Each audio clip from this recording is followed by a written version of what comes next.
Hello, hello, once again, my brothers and our beloved sisters. This is J.A. Rogers Mike's side. We are Black Men Declare.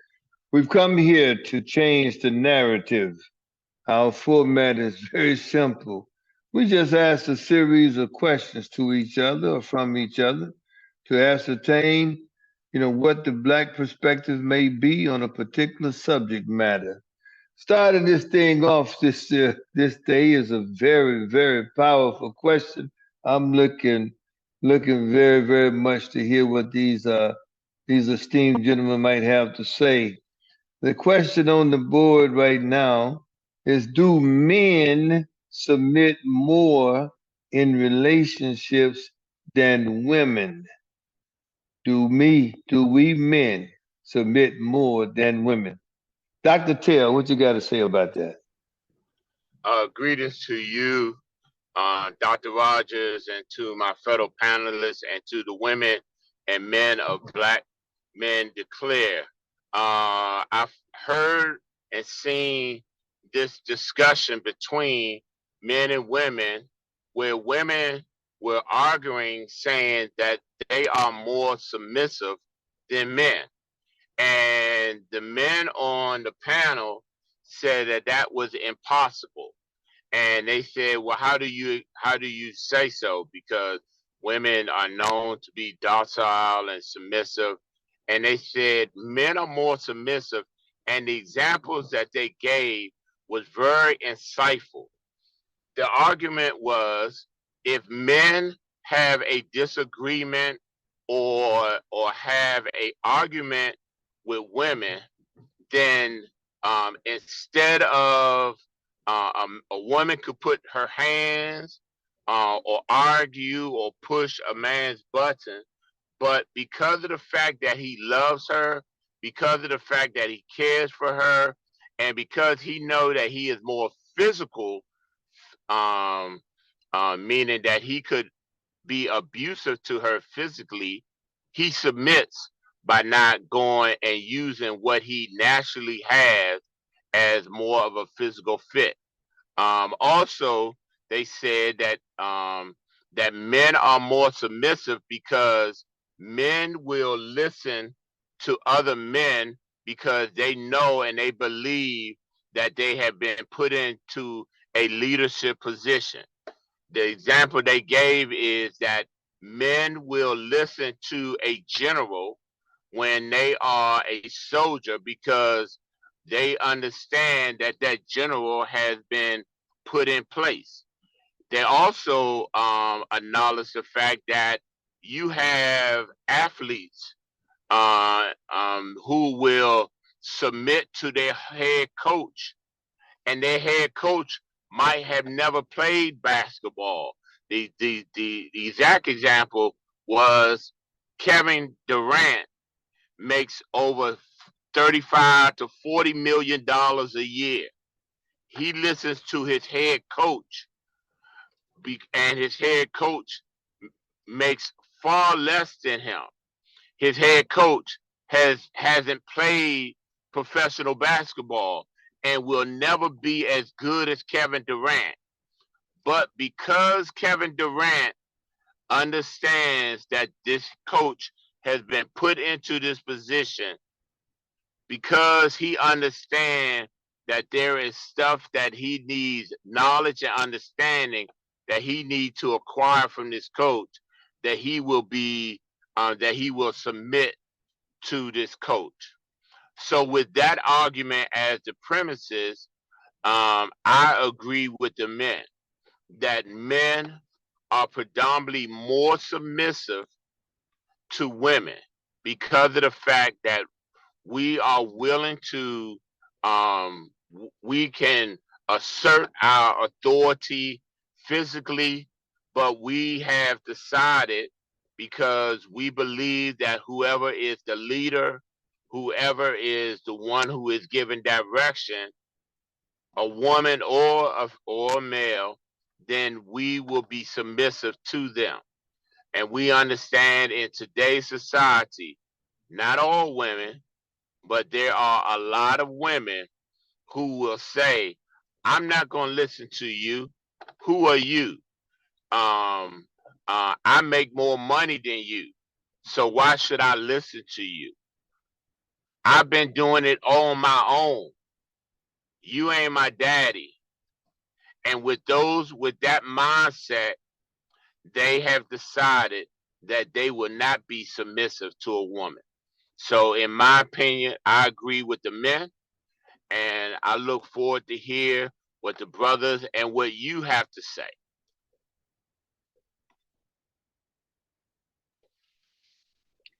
Greetings, my brothers. Ben Branniker here. Interesting question. But I come from, as I said, the old school. In the old school, your question and your comment would be quite pointed of interest. However, there's a new day dawning right now. Women have gotten more aggressive. Women want to wear pants in a family, in a relationship. And you got some men who are subservient to women's ego, arrogance, and or feminism. But then you got some men who are having trouble being men. So it's an interesting question. I think that I want to go 50-50. It was at one point a little higher on one end on the other, but right now it's 50-50. I share in love. Peace, brothers. Peace, family. Good to be on with my colleagues, my brothers, in this fight for truth, freedom, justice, and equality. This is Denmark here on this episode of Blackmen Declare. And I think I don't have to go through all of that. I think just looking at my own family, the women in my family are dominant. They're dominant women, and it just seems to be a black woman thing. I don't know no other way to put it. I watched my grandfather submit. I've heard stories of my great grandfathers on both sides being submitting. And I find myself doing the same thing. So it's like, hey, the happy wife, happy life. So black men, I think I can't speak for all races, but I can speak for most of the black men that I know. We all say yes, dear. You're right, dear. What do you need, dear? And we keep a happy home. The minute we start flexing our muscles or whatever, we get cut off. We get put on the couch, and it makes us, it humbles us, and so therefore we become more submissive. So in this equation, I'm with the men. We way more submissive, and it's probably a selfish submission because we don't want to be cut off. Peace, family. Oh my goodness. Do men submit more than women? Well, the concept of submission has physical, mental, and legal implications, right? And husbands need to submit to keep spousal peace, and husbands must be willing to sacrifice to save marriages.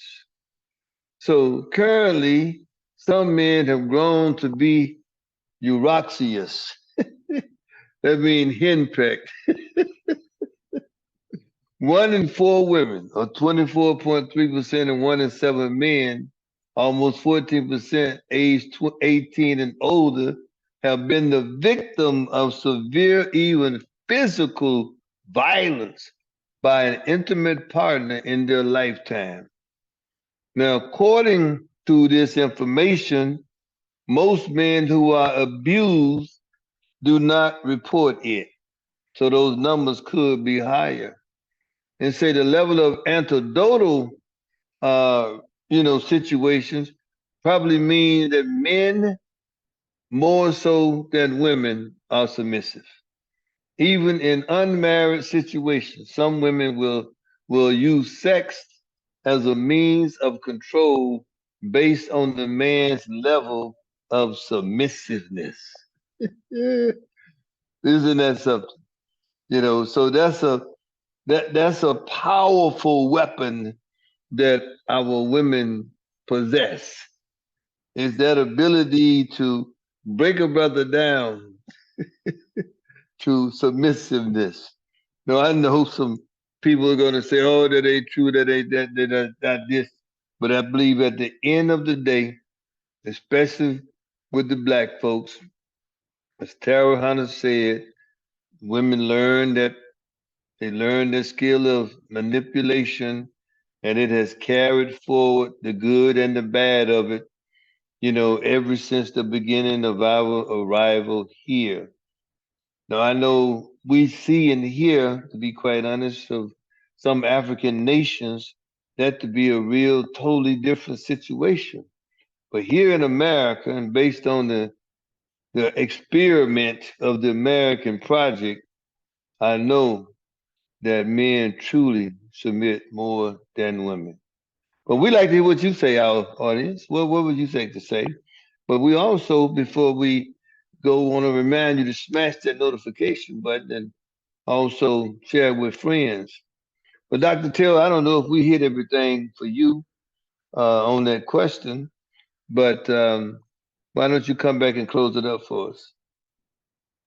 Well, I would definitely agree with you, Dr. Rogers, that there are a great number of people, especially men, who are demasculated by women for the sake of keeping peace.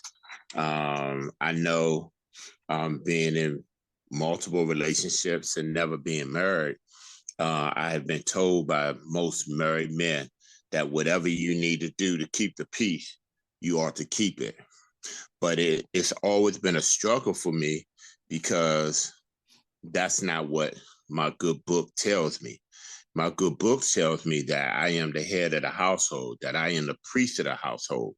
And so by being such, then there is some authority that I have. So it seems like the world today is a great contradiction to what the Bible speaks about, what the Quran speaks about, and what we who have some relationship with God. But it'll be interesting to hear what the sisters and brothers have to say about this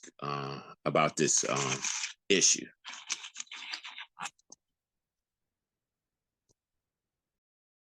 All right, brother. Peace and love. Till next time. This is J.A. Rogers, Mike's side. Share it, share it, share it again. Change the New narrative. format, brother. New format. Yeah. I'm Oh, transitioning. I'm transitioning. okay. I'm transitioning. Uh, but we're out here in the process of doing what we do as we go through our scanning of the environment. We look for unique situations to discuss. And, one of the submissive realities is that there's a war going on over there in Eastern Europe where a country was not submissive to another. And because of that lack of submissiveness, Ukraine has been invaded by Russia. And so there was a quote made by Ukraine's President Zelensky that, in essence, the Hamas attack on Israel is just like Russia's attack on Ukraine. But that led one to look up and research and all of the billions of dollars that have been spent over these last 14 or 15 months in support of Ukraine. And I know there's a lot of needs in America. So perhaps, we should be asking the question, uh, are we supposed to love more nations or other nations more than we love our own American citizens? Is anyone noticing that all of this money, billions of dollars, have poured into Ukraine? Trillions of dollars went into Afghanistan, yet our urban areas continue to decay. Dr. Banneker, what say you, my brother? I say, Ben Brannick here, we really understand that the American political process is slanted towards the Aryan culture. Most of these countries, I should say, are white, but there is war in black countries, and America puts no money, or I should say, less money in those conflicts than they have done with Russia, Ukraine, Hamas, and Israel. Now we're talking millions, we're talking billions of dollars in the last 2 years. I'm wondering, is there a third conflict coming up between China and Tanzania? America has not put very much interest. You can find little contributions to the American infrastructure. That infrastructure is in predominantly white areas, not predominantly black areas. But I just find it very difficult to see the equality of moving the dollar around from one continent versus home. So I do think that the United States has put more money abroad than they have spent on its own homeland. I'd like to hear your comments about that. Peace, brothers.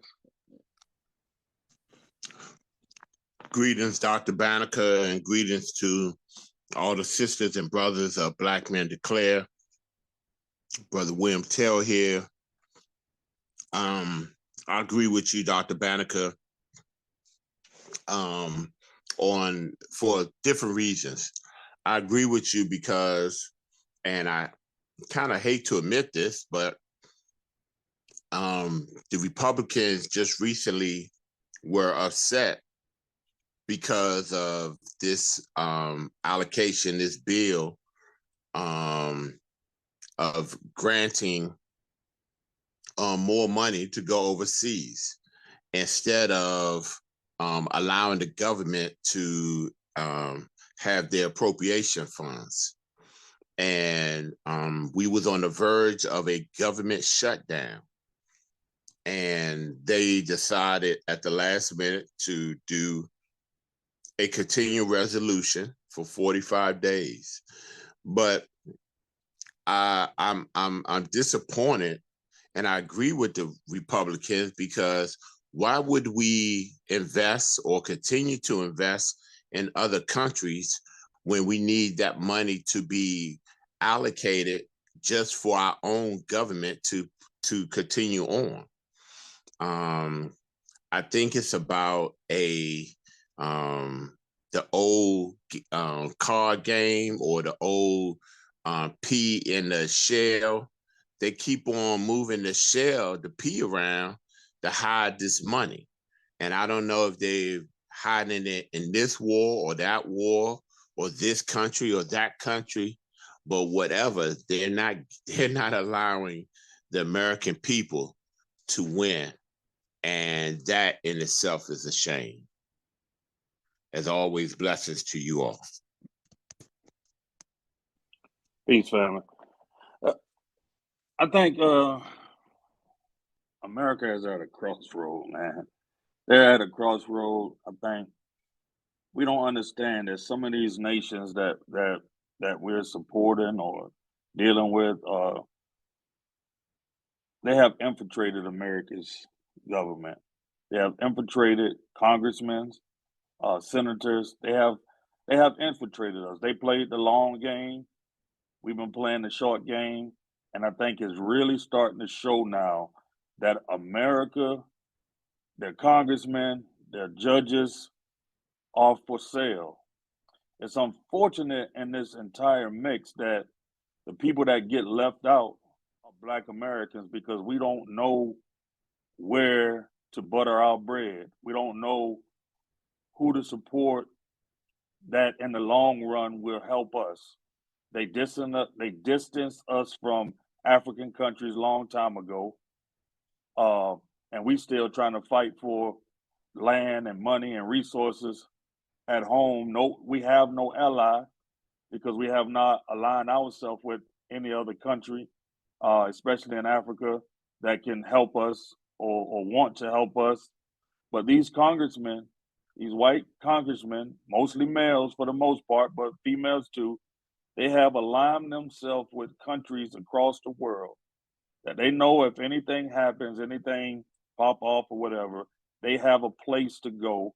Their children are safe in certain countries because they are making sure those countries are well taken care of in America's um, policies and financial backing. So we have to look at this thing and see that we're in trouble. We are in trouble. America is for sale, and it is what it is. Peace, family.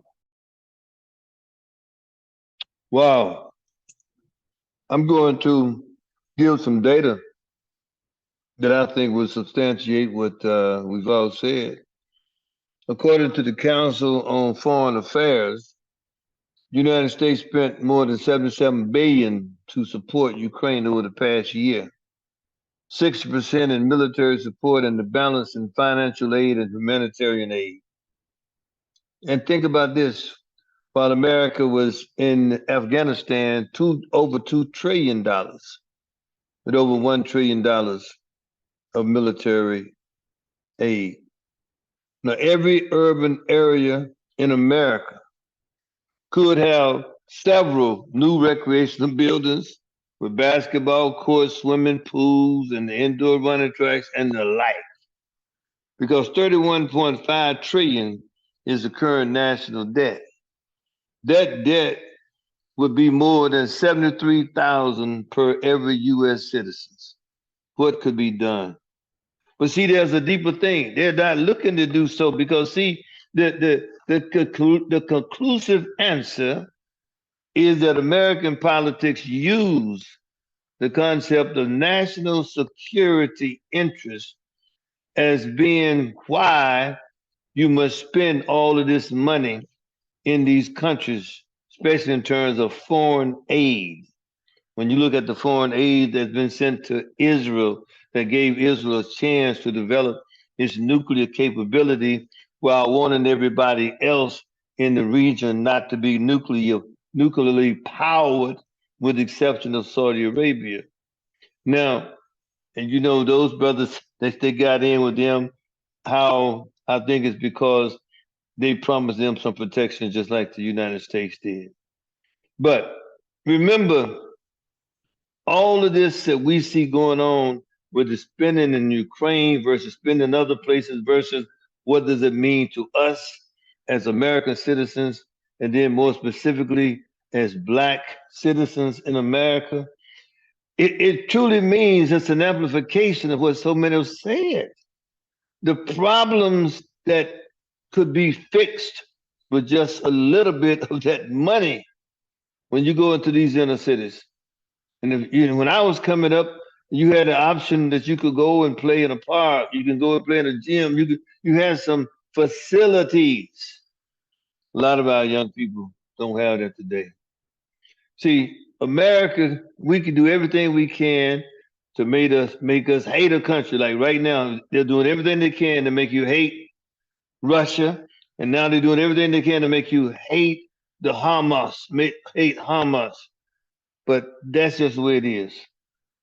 But you must be covert when you sub-optimize Black citizens living in urban areas in America, knowing they have needs for both academic and recreational centers to support the long-term needs of this nation.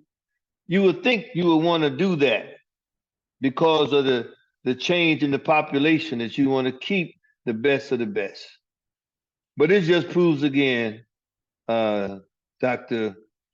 Banneker, it just proves again that at the end of the day, as Ben Denmark said, we have a group of people that have checked out because they've been bought out. And when you get bought out, then you know that money is the root of all your evil.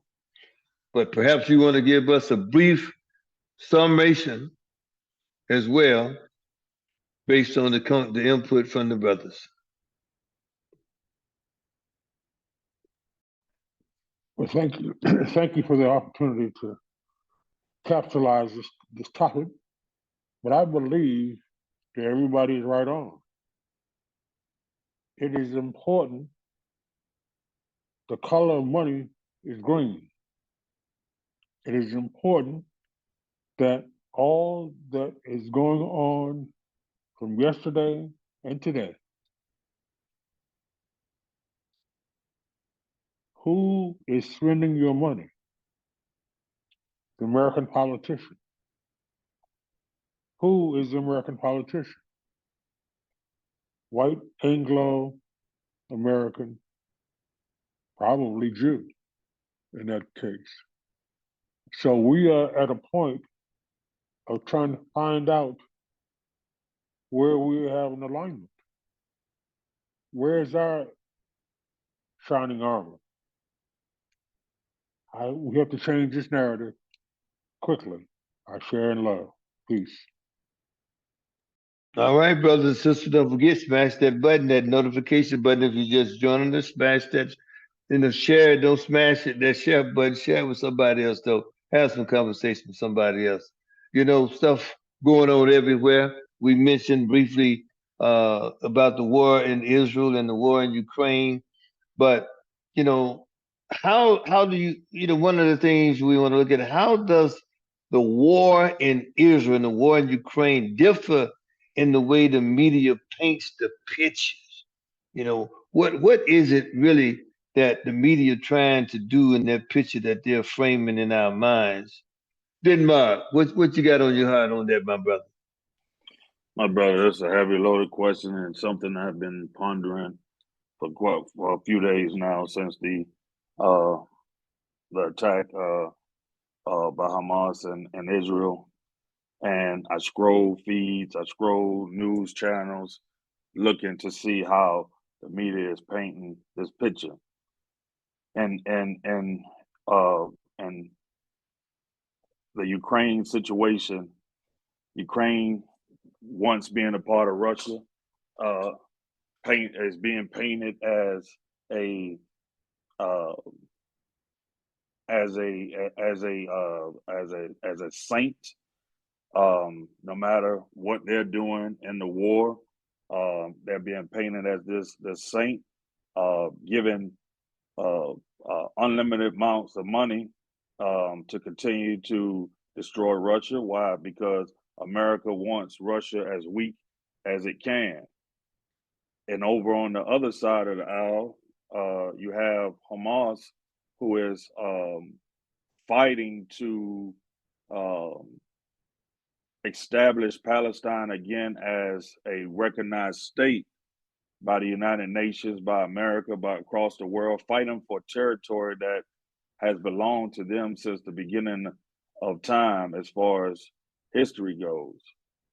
But then you have America painting Israel as the saint and as the victim, and as perceiving it to have more damage done to it by Hamas than the lives that has been lost over the past, we could say over the past 10 years by Palestinians, the lives that have been lost by the Palestinians who are living in an open door, open field, open air prison, being locked inside the area in Gaza that they were pushed back to.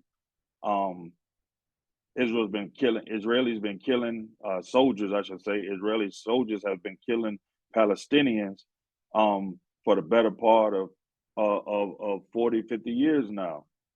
But they never get the media play. We have one congressman who is a Palestinian immigrant that is fighting to be heard, her voice to be heard because she knows the pain, she knows the suffering, she has a long history of knowing this, but nobody wants to pay attention to her. You have people online posting, posting videos, posting images of babies and families being torn apart. And remember now, Hamas is a group. It's not the state of Palestine. It's a group. That's different. Russia is a country attacking another country. You have a group that they're saying attack a state, but the state is turning, or a nation, but the nation is turning around and attacking a whole area of people for a group of individuals. And we're painting that in the national media, and not telling the whole story of since the inception of this created state that they pushed, that the United Nations and America pushed in the region. It's an atrocity, and it's just a shame that we refuse to do any research on our own. We continue to listen to the news media, and allow them to paint these pictures. It's just a shame, man, just the way that the media is showing and painting these pictures. And even our own president got up and lied and say that he saw the beheading of babies, that the White House had to come back and apologize, or not apologize, had to come back and fix what our president telling a bold-faced lie to the American people. It's a shame.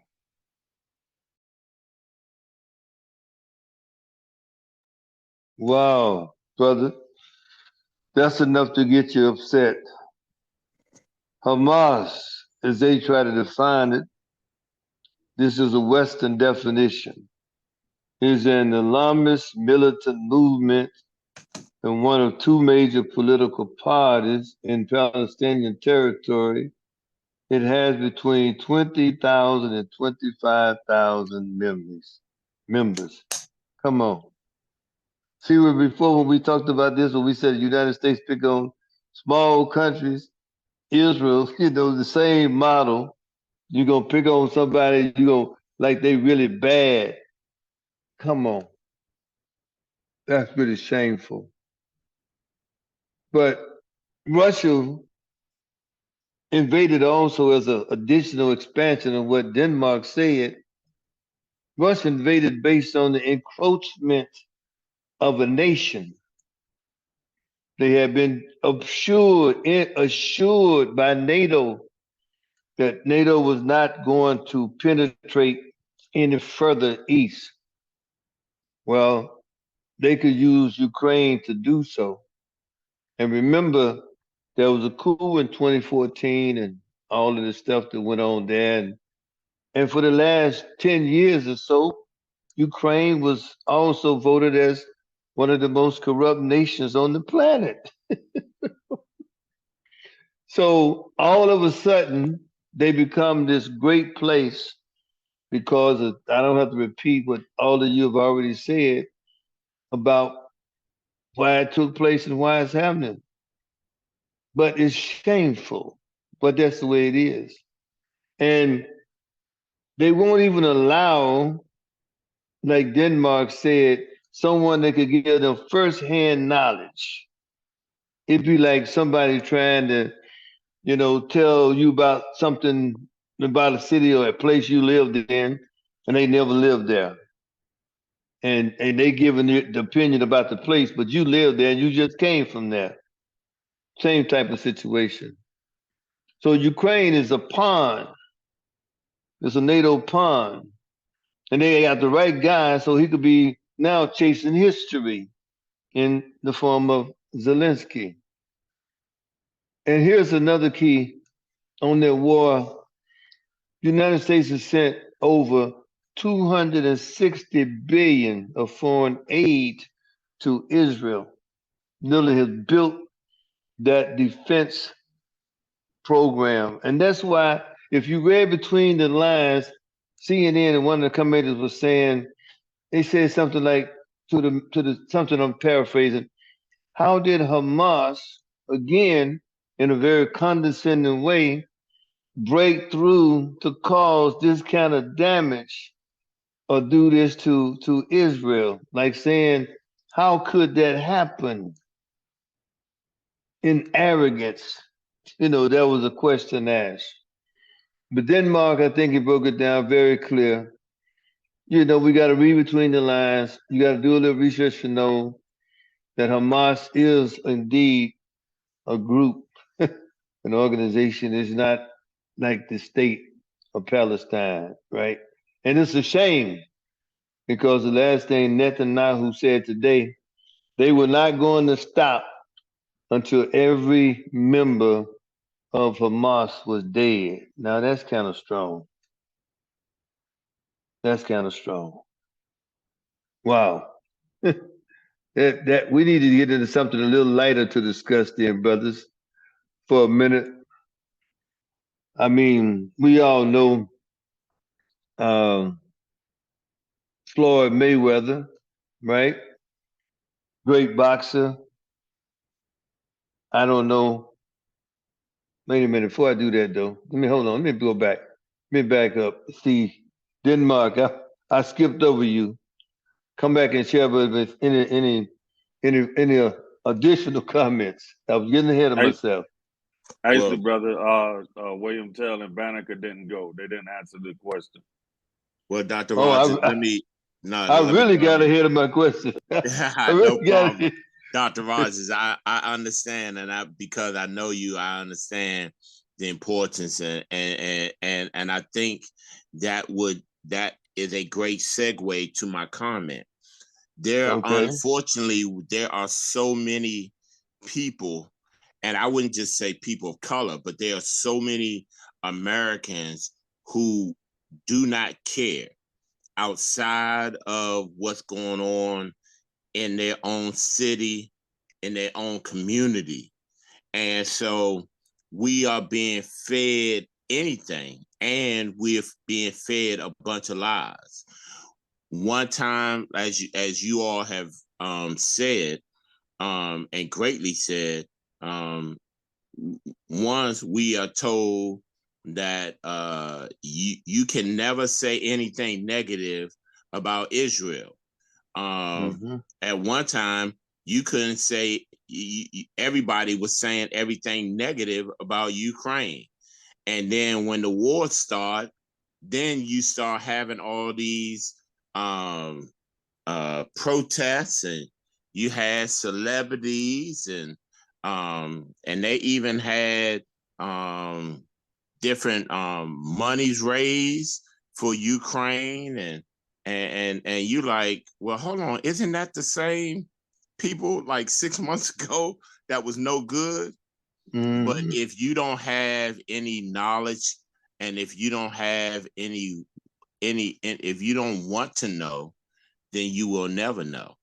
And Mm-hmm. unfortunately, so many of us, and I will admit that before my eyes was open and before I started realizing that there is a world bigger than my city, than my state, than my country, then that's when I started paying attention. But you got to want to know, and you can't just go by one resource. You have to go by many different resources and do your research. So it is my challenge to all those who are listening: go out and do your research and look Mm-hmm. and live beyond what you can see. Amen.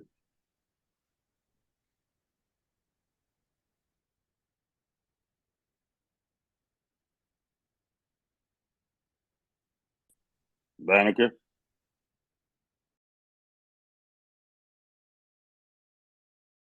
Dr. B and be with us in a minute. But one of the things that Dr. Tell was talking about, and all of a sudden, within the last 24, 48 hours, not doing any research, they just happened to bring out a little minor point that this is all in somebody else's backyard, but it won't affect our country.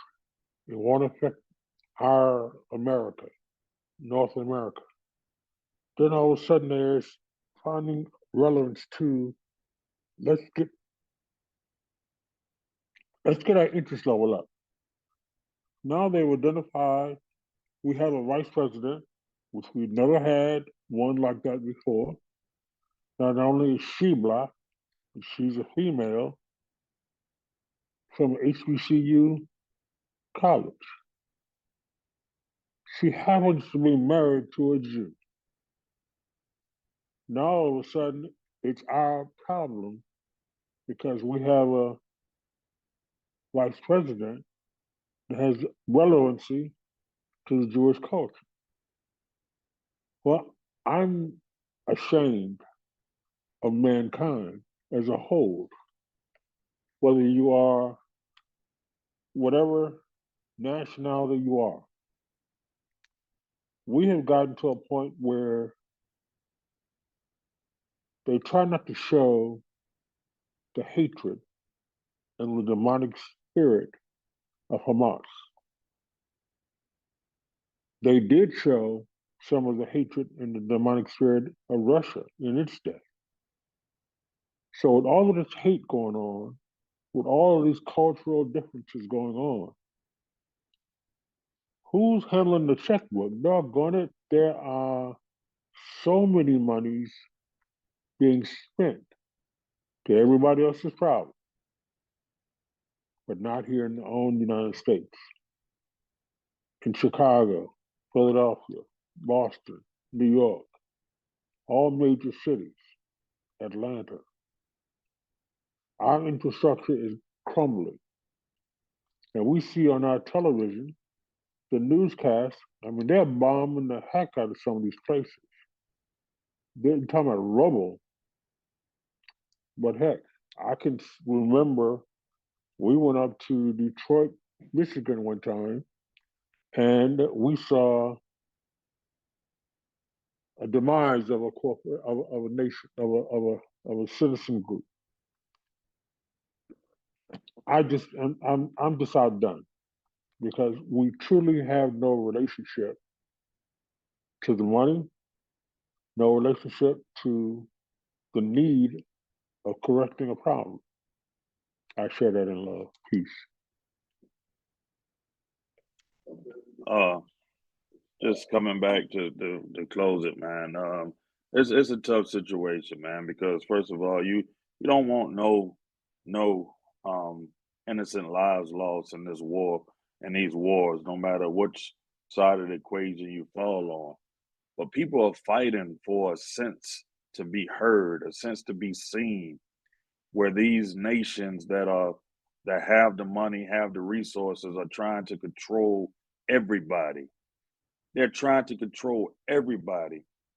And if you fight against them, they would demonize you to make people feel that you are the evil one, when indeed they are the evil one. Malcolm X once said, be careful of the newspaper because they will have you believing that the oppressor is the enemy. I mean, the oppressor is the enemy. I'm sorry, the oppressor is the enemy. This is the situation that we're living in because on social media, it just dawned on me a few minutes ago. Social media is the new way to control the masses because now they're removing all of the posts where people are asking to pray for Palestine, to support Palestine and sending aid. They're removing the posts. That's control. We can't stand for that. Peace. So right, brother. You're so right. I mean, some of these fights we cannot handle that happen between nations or between, state slash organizations. But we can, one on one, or if we're in that particular boxing community, as you may say. We all know Floyd Mayweather. I think I can't remember the number of fights he had now, but never lost. 50, I think, maybe 50 or something. He was being interviewed and he was describing himself and he said he's not an African American. but that he's an American, born in America, that he's just an American. So a simple question like for the brothers uh, to give some feedback on. Do you agree? Is Mr. Floyd speaking the truth? Dr. Tell. Um, I would agree with him to a certain extent. It's sort of when the example that he was using is that when he is representing America, he is representing America as a whole in its totality. And when you are representing it to other countries. But we have to realize that unfortunately, people in general like to address other people and put them in boxes and put them into categories. And the categories that he and myself fall under is African American, meaning that our roots originated from Africa. He used the example of Europeans, but what he did not use is where people consider themselves Asian Americans. Some people consider themselves Irish Americans. So I think when we are representing ourselves or represent America to other countries, yes, it would be great to be acknowledged and looked at as a totality, one America. But the way that we are treated within America, we are subdivided and we are then treated differently. And for that, I want to be separated and treated as such. As always, blessings to you all. Dr. Rogers, Ben Brannicky here. Interesting question, comment. There is one point of a topic whether we are, or there is a situation called the mark of the beast. I went religiously through the Bible, found all kinds of heroes, all kinds of characters, and they be black. I went and looked at my cultural history books. There are black people all over the world, in every country. I have nothing negative to say about Floyd Mayweather's assertion of he is an American. The mark of the beast. Once you are black, you're born black. You die black. We've seen situations where some people want to change their color, can't do it. But we should have pride at being black. Some people are trying to figure out how to change the color of their character. And I said the color of their character. An African American, a European black. If you're black, you're black. Skin colors doesn't mean anything. One thing is common for mankind. The color of blood is red all over the world. But this culture, this dispensation, has a problem with the color of our skin. Our blood bleeds the same blood as everybody else in the world. I share that in love. Peace. Floyd Mayweather. He's done something else recently, but we're not going to talk about that. But he can choose to identify whatever way he wants. That's his prerogative. But boy, do I miss the 60s. Do I miss Muhammad Ali. and that crew who fought, who stood on something, and it wasn't about securing the bag.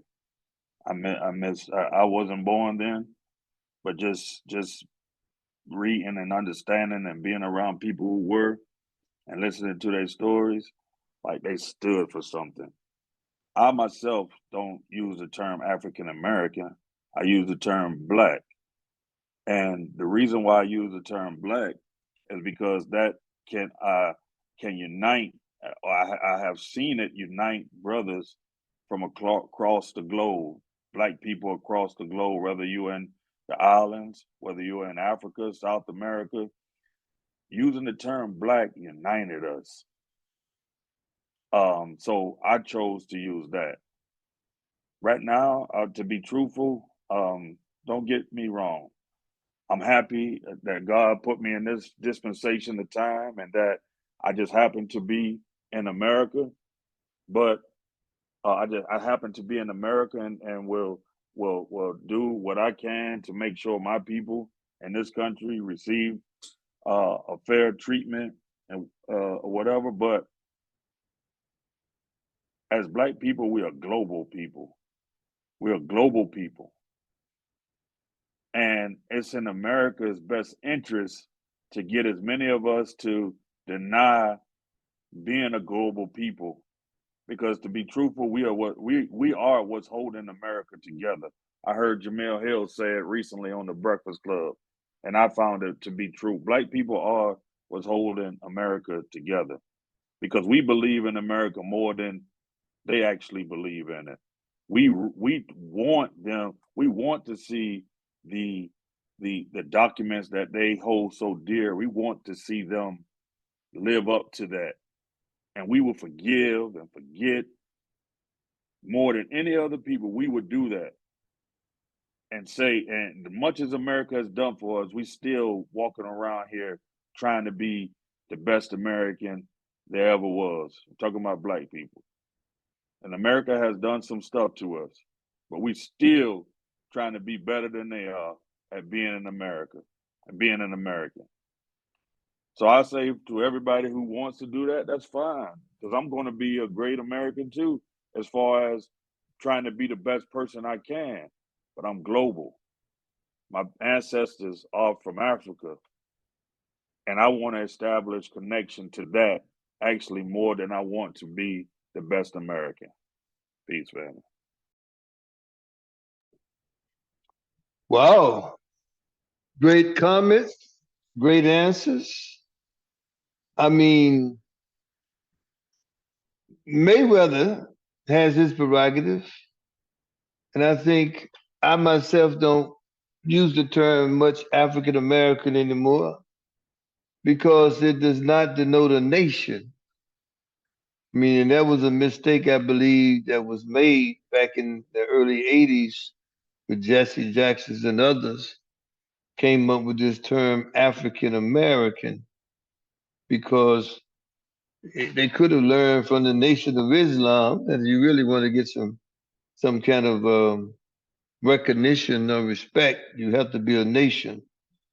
That's why you got still some of this going on over there in Israel today, and you hear the words about their right to exist and all of this stuff that they don't want to be recognized. Palestine, it's a bunch of stuff, but what a key part of that is knowing about that nationhood. But to get back to Floyd himself, if you travel, we all know this. If you go to any other place, they're gonna call you American. That's all you'll be. You won't be a African American. You know, you'll be black. Some of the places you go. But even black nations, I remember one time going down to the islands, going down to Jamaica, and I had put on my, my little card, black. I mean, African American, right? So of course everybody was black that's checking you in. They said they scratched out the African and said American. And then after that, as years passed by, that was probably some 30, 40 years ago, but as years passed by, you get to the point to where black to me is more appropriate because you're not connected to a nation. I mean, if a few of us know where we're connected to, then that's great. But the majority, 99.9% of us don't. And that's because another, I don't know, people guess 5 to 10 million of us around here walking around passing as white as well. So this race thing, definitely we can't say it's a pure thing because all of the raucousness, the vicious, debaucherous activity of that white man back in the day with our ancestors. I mean, so we got some issues we got to deal with because of not us, because of him and what's of him that's in us that we need to be delivered from. But I would say that Floyd has every right, just like Tiger Woods did when he called himself Caucasian, Caucasian, Black, and Asian. And so the other groups, that you talk about the French American, an Irish American, Ireland, they all still relate to countries. Polish American, Italian American. They could go back to a nation, but African American, you don't go back to a by default nation. So technically, he's right. Got every right to call himself an American that he wants to. I wonder how many dollars he got paid to say that because there's no reason why, in my view, he should say anything of the sort. I could see him and say that I'm not I'm an American, but I'm a Black American. I could have go for that. I'm a Black American. Uh, because if you get to that level, to me, there's so many other blacks that don't have that opportunity and they gonna never have it, and they identify being black. And you want to make a connection to them, that's what you do. You say I'm black. You don't try to push them away. You don't try to say like I'm different. I've risen above. Think about it. I've risen above being black. I'm American.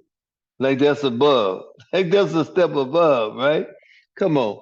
That's not a step above. And that's how it kind of condescendingly sounds as well. I'm above. I'm an American. Almost like that other story we had about the brothers wanting to get the white girlfriend and go down south. We'll leave that alone. Y'all smash that notification button for us, though. Let us know what you think. So when we come back, we'll know what to do after we get into this next question. Smash that one. All right. I'm gonna try to transition to something everybody's trying to do right now. Everybody trying to analyze. There's a brother out in Colorado, right? And this brother out in Colorado, I mean, he doing some great things. When he was first hired, I guess they was asking the question, how are they gonna pay for him? And my understanding now that they're raking in so much money that they done already recouped what they were going to pay him, over 5 year period. Of course, I'm talking about none other than prime time and what he's doing out there. But I guess this is a kind of open question: is that what can we learn from Deion and L the name, image, and likeness, the new thing that they're doing for these college students. What can we learn from Dion and the name, image, and likeness program, and especially what we see going on at Colorado? Come on, hit Denmark first. What you got up, Denmark? I think Deion is a mastermind when it comes to that. He's always been that. Since the day he stepped foot on Florida State's campus and returned that first punt and made that first interception, he's been a mastermind at um, creating that name and image likeness to make some money off of it. Back then he couldn't get paid, but soon as he stepped, at least we know at least openly he couldn't get paid. Now, knowing Deion, I wouldn't be surprised if he took a few checks in his locker back in those days, especially when he Mm. tells the story of his mom. But when he stepped foot on that NFL football field in Atlanta, there was no doubt that he knew how to bring the money towards him. As a matter of fact, he made a song called "It Must Be the Money." So we know he's all about creating that type of atmosphere. And the one thing I do love about him is a couple of things that, like I always say, yes, I'm upset with him leaving Jacksonville because I felt he left at an inappropriate time. However, him playing with his sons receiving a lot of money, living on their own. Not only them, you have all of the top players on that team making money that they can choose to stay in the college another extra year because they don't have to rush to, to take care of their families. And then I saw him the other day, the last game, I believe. No, maybe it was I can't remember what game, but the kicker, I think the kicker is a Mexican kid. And the way he told that kicker, the kicker made just a little field goal. He said, man, go out there and do your thing, man. Do your thing. I'll take the penalty for it. Because what he's doing is he's allowing them to celebrate, to have fun, but he's also saying, hey, you might not make it to the NFL as a kicker, but make yourself known right now so people see the little kicker do the dance. Now they want to put him on the billboards in the local area, make him a few, a couple $1,000,000 or so before he leave Colorado. And that's ultimate business, man. I wish it could have been done at Jackson State, and I believe it could have. But he's doing it in Colorado. Black kids are benefiting, but we know at the end of the day, it's a 98% white college, surrounded by a lot of white folks. And it is what it is. But he's capitalizing off of it. I would definitely say, Brother William Tell here, that I am also happy and so glad for so many years you have had boosters that were illegally giving money to athletes, and now they can become legitimate. These athletes can become legitimate, and they can put their legitimate money and use it to either invest in property or use that money, the real money, and use it to help their families and what have you. I think it's beneficial also because then you are allowing younger people to make mistakes. We all know that when we were younger, we were foolish with money. We made mistakes, but now, if they are available or if they are able to go to the NFL, where for me it means now finally legal to make money, then they would be able to be better stewards of their funding because they would be able to say, I've had $1 million before and I've blown it. Let me not blow it this time now that I'm in the NFL. So for me, I am so glad. I am glad that Deion is making these players millionaires. And they're willing to stay in college and get a degree. So where else can you become a millionaire and possibly earn a degree? Not too many places. So for that, I applaud Prime Time. Greetings, my brothers, my sisters, Blackmen Declare. I just said, Blackmen Declare. Prime Time is declaring who he is. He's teaching a class on how to declare what you want to be and getting paid for it. I applaud the marketing and the commercialism for these young people. He focuses particularly on the male athletes. I can go crossover and do the female athletes as well. But it's marketing. We are born to create. We are born to earn a living. Deion Sanders has found a way to market prime time, not only for himself, but for all the children that he touches. Make the money, change the narrative. Peace.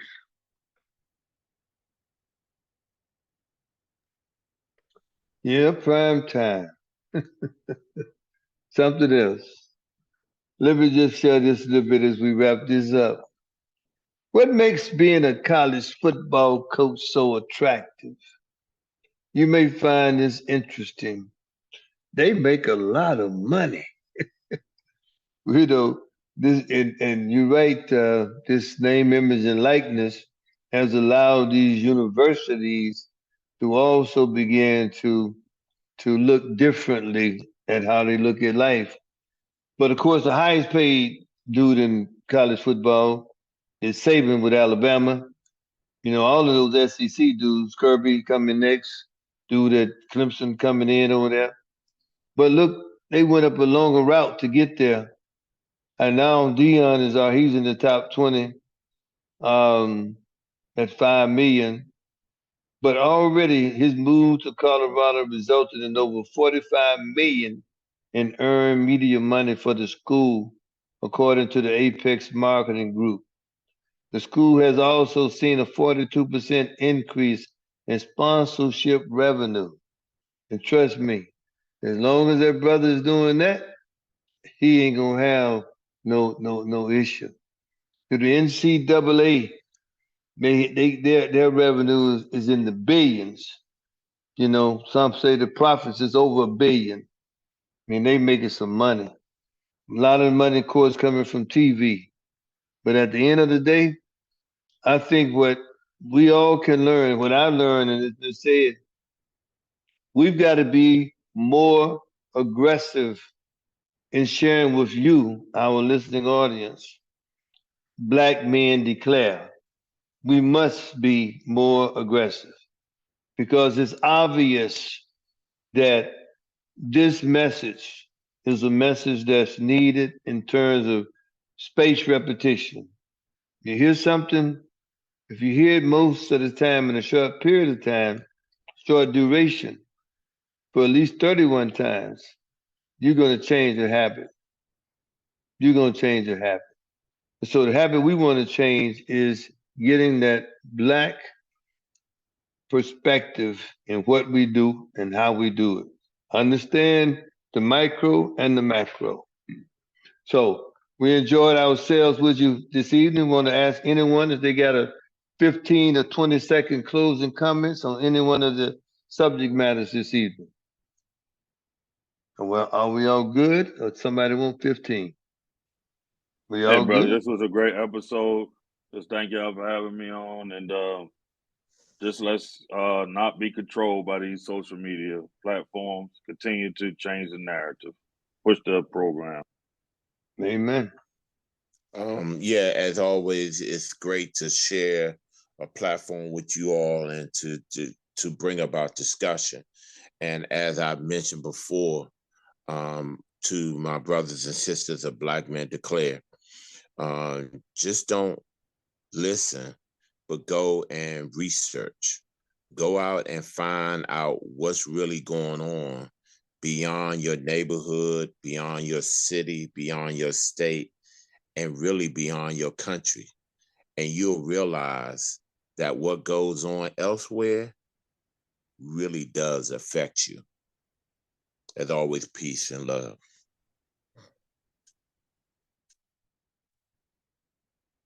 All right, brothers. God bless. Love all of you. Love all of you. Go out there, make something happen. When you make it happen, do it as our brother just shared, Dr. Taylor. And peace and love. I'm J.A. Rogers, Mike Side. All right.